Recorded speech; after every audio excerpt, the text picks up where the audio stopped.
狗有了心脏问题，可以完全治愈了。你可能在抖音上或者在某些平台上看到很多白大褂，甚至宠物老中都讲过这样的话，然后你又每个月千把块的开始往狗狗身上花钱。今天这个视频就告诉你一个残忍的真相，答案是不会的。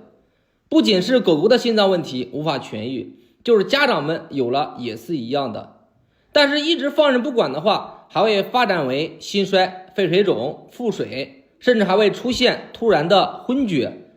突然之间就去了汪星。说白了，目前的宠物市场，狗狗有了心脏问题，就是谁有钱坑谁。其实狗狗的心脏问题，你只要控制好，对狗狗的影响是有限的。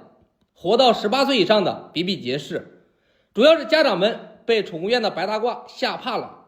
首先你要知道什么是狗狗的心脏问题，因为现在心脏问题在很多小体型的狗狗身上已经比较普遍了。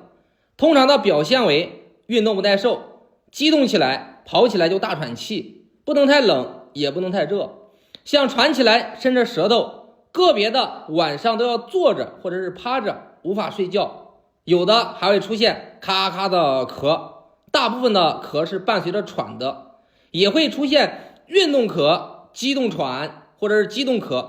还有的吃饭喝水都会咳，卡卡卡的，大部分晚上和早上比较严重，有的睡醒了就要咳几下，一般不影响食欲。咳喘的时间长了就会出现舌头发紫，严重起来就会有昏厥的表现。那么当狗狗有了心脏问题以后，以下几点一定要记牢，重点来了。首先，有了心脏问题的狗狗一定要常备速效救心丸，10几块的东西，关键时刻真的能救狗命。一定要在紧急的时候用，塞在嘴里或者是放在舌下都是可以的。缓过来之后你再送宠物院，以防路上就会出问题。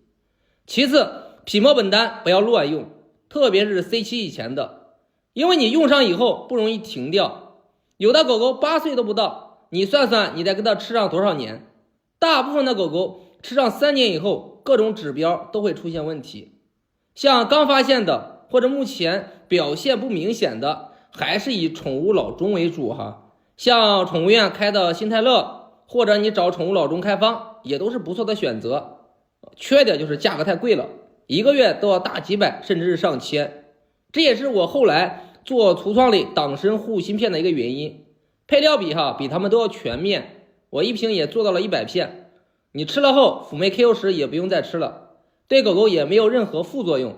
目前600多位有狗狗心脏问题的家长都反馈的非常不错，我也会根据狗狗不同的表现，给予家长们不同的组合搭配和指导，直到给狗狗的心脏问题控制住。最后家长们一定要注意，氟塞米在吃的过程中不能持续太长时间，可以用螺内酯交替使用或者是共同使用，不然你家的狗狗的运动力会越来越下降，甚至会出现乏力、站立不起来的问题。总之一句话，狗狗有了心脏问题，家长们不要太焦虑，也不用过度的担心害怕。狗狗的情况不同，一定要及时的拍下狗狗表现的视频，咨询的时候尽可能的把狗狗的情况还有具体表现表达的清楚一些，这样我才能根据你狗狗家的情况给予你最合理的建议和解决方案。点击视频左下角来咨询吧。